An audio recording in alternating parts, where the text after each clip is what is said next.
I will now introduce to everyone Daniel Valiente Rodell, who I'm sorry if I've pronounced your name wrong, Daniel, who's from JobAccess. He's the General Manager for JobAccess, which is the national hub for workplace and employment information for people with disability and employers and service providers. Over to you, Daniel. Thank you so much. I will aim to share my screen. So if you can just confirm that that is shared, that will be fantastic. Absolutely. Very clear. Great. Thank you. Thank you to the SafeSide Institute for inviting me to speak here today.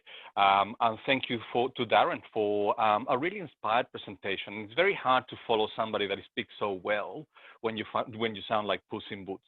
For that, I apologize, but I will attempt to announce as well as Darren did. I'd like to also acknowledge the traditional owners of country throughout Australia and recognize their continuing connection to land, waters, and cultures, and also pay respect to elders past, present, and emerging. So at JobAccess, we know that making the move from study to employment is a major milestone for young people. And whilst it's a very exciting phase of life, it can also throw up its fair share of challenges. Finding, securing, and settling into the right job can be tough. Even more if you have some challenging economics and labor markets. And that's what we're finding now, obviously, through as a result of COVID-19. And unfortunately, young people with disabilities, as Darren mentioned, including those living with blindness and vision impairment, can face even more barriers to securing employment, such as inaccessibility to workplaces and low employer confidence, to name just a few of them. Currently, more than 1 million people live with a disability.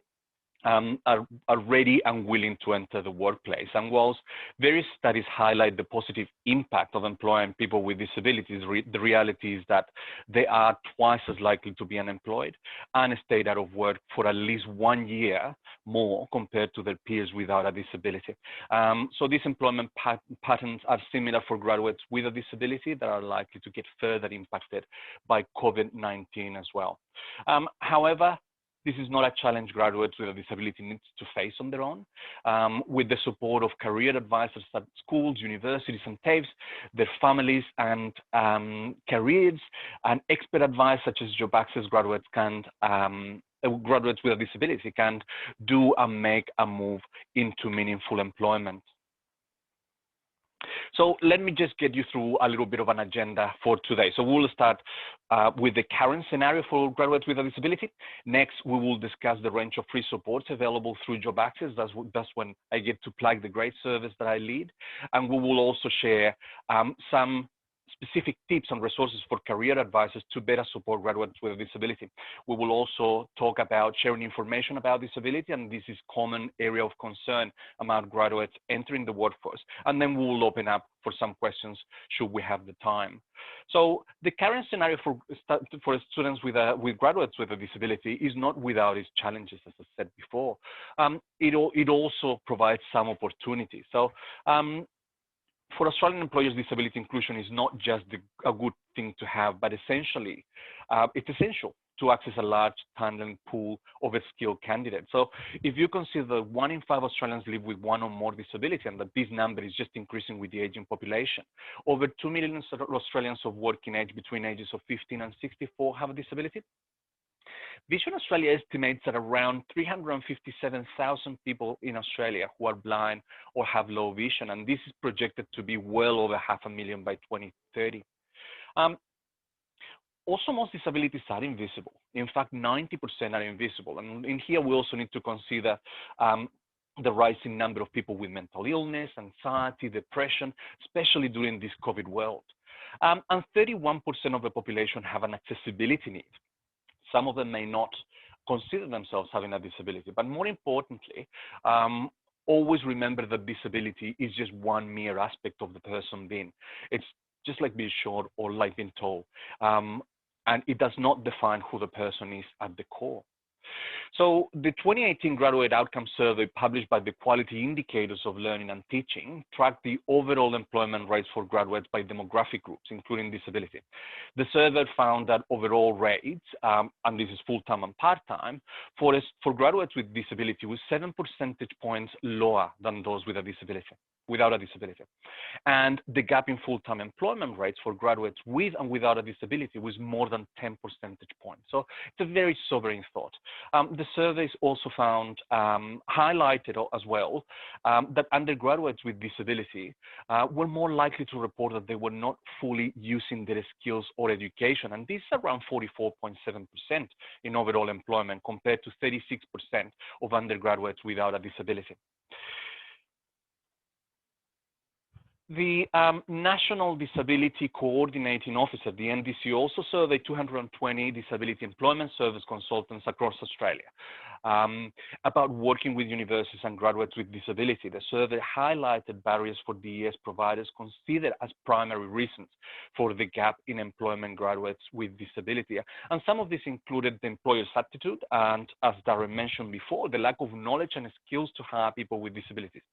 The lack of early assistance as well, as students need to leave full-time employment before they can even register to DESs, and also societal expectations. So lower expectations that people with disability will get into employment after completing their education. So these opportunities are created through the removal of barriers in the workplace, and that's our main goal at JobAccess. So as it was mentioned before, JobAccess is the national hub for disability employment for people with disabilities, employers and service providers. It is a free service that exists to help remove any barriers to disability employment. And we've got a range of services that is not disability, it's not specific to other service providers. Anybody with a disability can access this service at any time. So our range of services include an advice service via phone and website. So we operate a national call service delivered by a team of frontline professionals who provide free, confidential and expert advice. They're available to answer any of your questions or matters related to disability employment, or can direct you to other services.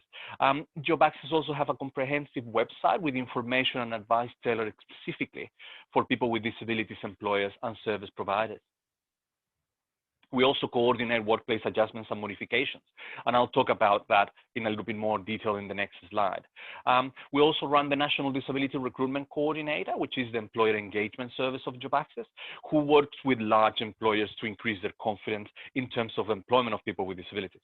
We also run the Complaint Resolution and Referral Service, which aims to improve government-funded disability support service through a fair and impartial complaint resolution process, and also the National Disability Abuse and Neglect Hotline, which is a vital reporting but also information mechanism available to anyone who suspects abuse and neglect of people with disabilities. So JobAccess works with the National Panel of Assessors to conduct free workplace assessments and advice on workplace modifications and support. Such modifications may be eligible through the Employment Assistance Fund as well. The Employment Assistance Fund is available to all people with disabilities who are about to start a job and also have been working for a period of time. We can actually go in and prepare workplaces with modifications and adjustments so the person with a disability can just start working and performing at their best from the beginning. And this adjustment may include adjustments or special equipment for physical workplaces, modifications to work vehicles, information and communication devices, Auslan interpreting, especially service for employees with specific learning disorders and mental health conditions, but we can also do disability awareness training, deafness awareness training, and mental health first aid training. To learn more about what is possible, a useful resource in the JobAccess website is the Disability and Adjustment Tool. This is a comprehensive website of the many different types of disability and how they may impact the person's ability to work, and they may impact their work life, and common workplace modifications needed to support each type of disability. With this resource, there is a section dedicated to managing blindness and low vision at work as well. Some suggestions for workplace modifications include magnification software to assist with computer screen magnification or text-to-speech software. There is also a link to the Independent Living Australia website where you can search for local suppliers of modifications within your area.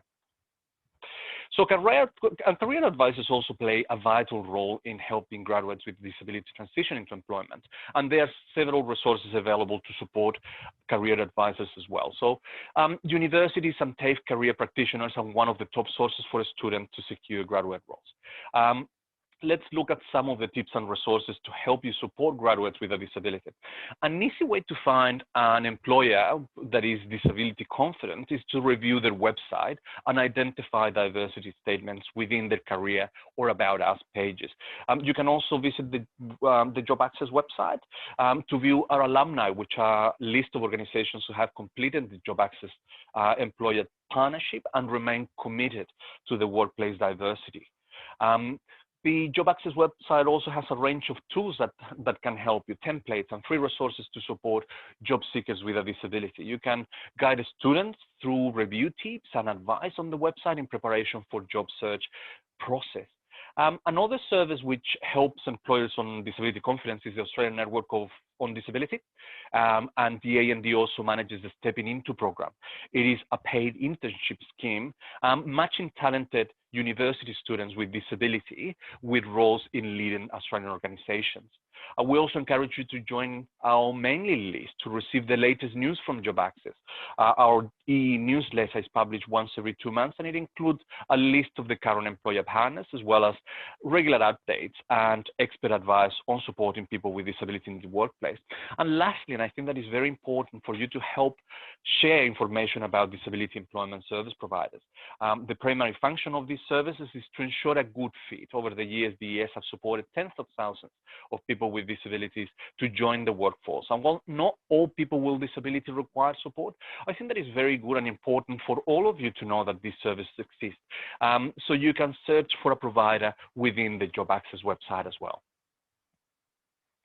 We also have an employer toolkit, which is a free online resource to help employers who are keen to employ people with disabilities in their organizations. The toolkit is designed to support all levels of disability confidence in employers, no matter whether you are hiring a person with a disability for the first time or looking to take the next steps. There is always appropriate information available there. This is an extremely versatile resource as well for career practitioners, as it includes a wide range of videos, tips, and downloadable resources that they can use working with employers and graduates. So our last topic of discussion, and I know that I'm talking really quickly, and I know that Michael is in there looking at me. It's the sharing of information about disability, and if you know when to do so. To truly create an inclusive workplace, we believe that employees need to feel comfortable and supported to share information about their disability, should they wish to do so or need to do so. But one of the things that is important is that we may hear the term disclosure used to describe the process of sharing. And disclosure in many ways it's got the connotation that you are hiding something. So what we are talking about nowadays is sharing of access requirements. Which is in keeping to the person's first language and putting into focus the person, not the actual disability. So in there is also some important information about the legal obligation of an employer to share information about the disability. And the only time that it needs to be done is obviously when it affects their disability, their ability to work, or when they impact their safety or the safety of the co-workers. And there are many reasons why people may want to share. If the disability is part of the core personal identity, adjustments are required, they may need to ask for workplace modifications and flexibility. But most common also when people are settling into their jobs, when there is problems with performance, unfortunately, there may be involuntary disclosure, and a precautionary measure as well. But remembering also that people do have fear of discrimination and stigma. And this stigma can be also internalized. There can be issues of privacy. So the person may not want to disclose their disability. Maybe a short-term or casual contract, or may not have a diagnosis, or they may not consider their condition as a disability. So I apologize that I went through really quickly through the presentation. There was a lot of things in there to talk about. My main advice is that if you're looking for modifications for workplaces, give us a call. If you've got any issues around disability employment, give us a call. We've got a team that is staffed with occupational therapists and psychologists and can provide you all the support that you may need. Should you need a modification, should you need information, should you need any accommodation within the workplace. So thank you again. And if there is any questions, happy to answer. I know that we're running a little bit late, but happy to answer any questions that you may have. And if we don't get to the questions, happy for you also to give us a call on our website or go to our website and have a conversation directly with JobAccess. Thank you, Daniel. And indeed, we definitely have some questions. In fact, we've got some more coming in.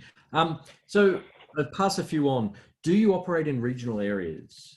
We operate nationwide. We can coordinate an assessment anywhere in Australia. Do you communicate with high school career advisors? And is there a need of them to be aware of the service to advise students with vision impairment? One of the big problems that we've got is that we're a very small team. We know that the people that use JobAccess, they rave about it and they think that it's the greatest thing since sliced bread. Unfortunately, we're in a small team and visibility, being out there, being known that we exist, that is our major challenge. We try to do as many events as we can. We try to speak at many events as we can, but it is very difficult for us to be known around Australia. So that's why we utilize this forum. So we try to communicate as much as possible. It's just as simply we've got small resources that are mostly out there to support people with disabilities and remove barriers. But yeah, look, any forum that you want me to talk to, happy to go and talk about the wonderful service that we run. Fantastic. Now, there's some interest in, do you have any stories about blind people your organisation has assisted with a focus on what are the type of placements they've achieved and what are the type of supports that help them in that? Well, as I said, magnification text, as Darren mentioned, speech to text also. So there is a number of technologies now that they can be utilized, from iPads to computers. And those technologies are continuously improving. Now, we've supported Graham Innes. We've got a couple of people with vision impairment within our service. We employ about 40% of people with disabilities within JobAccess. So the important message is that people with disabilities can do any work. They can do every single thing that is out there. We know that about 30% of people with disabilities are actually in management roles. So all this stuff around people with disabilities just doing basic jobs, it's not true. It's a myth. People with disabilities, with the right support, they can achieve amazing things. Funding question. So this is from three perspectives. One, I suppose, first of all, the individual seeking a job. Do they need NDIS funding to access your service? No, we are not cohort specific. It's for all people with disabilities, whether they are receiving other services or not.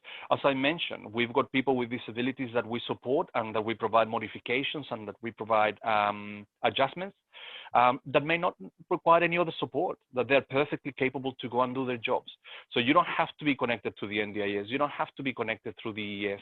You don't have to be connected through anybody. And if your disability is changing in impairment, we can send another assessor as many times as it is required for the person to be doing the job. JobAccess is a service that the government provides because we're a money saver. We want to keep people working because it keeps them away from the welfare system. It keeps them producing. It keeps them challenging society as well. And as Darren mentioned, it is a matter of exposure. We just don't have enough exposure of people with disabilities in employment. They are misrepresented. So that creates another problem in itself. Does that also, how about teenagers? If someone's still at school, maybe they want to get a job during the holidays or during the week for a few hours, can they still access support? It has to be continuous employment. Mm-hmm. There is some parameters that has to be at least 8 hours a week for at least the minimum wage. So there is some parameters that are in there. It has to be over 16 as well. But if it is employment, give us a call. Each person with a disability will live their disability in a different way. Each person, it's completely different. Each employer will be completely different. That's why we do the assessment, because we're fully client-centered. And how about employers, whether it's someone who has a disabled employee or wants to get into the market for disabled employees, can they access your services as an employer? So if you are looking to employ somebody with a disability, Mm-hmm. and you're an employer, and you've already employed that person or are ready to take the next step, you can give us a call. We can organize if you ensure us that the person will continuously work for a period of time, we can organize an assessor, and we can prepare that workplace so the person with a disability can just come in and do the work that they need to do. Great. And I suppose the third point of the triangle, services that are helping people with a disability, but aren't the employer themselves, are they able to also engage with you to help? Absolutely. Oh. So we know that service providers are also employers. We're a service provider. We've got employers with a disability, and it's important that those people remain in employment. And it is important to have a professional service that will be able to provide you with the recommendations that each specific person with a disability requires to do their job. And look, we are there just to remove barriers to employment. Mm-hmm. Whichever employer, whichever person with a disability, in whichever conditions they are. So, if you've got any of those questions or if you're unsure, give us a buzz. We will run you through the entire process. And more importantly, the service is 100% free for everyone. Fantastic. Daniel, thank you very much. I really appreciate your time. No problem. And have a good, safe day. No problem. And if there is any questions again, just give us a call. Feel free to call us. And congratulations on our grand event.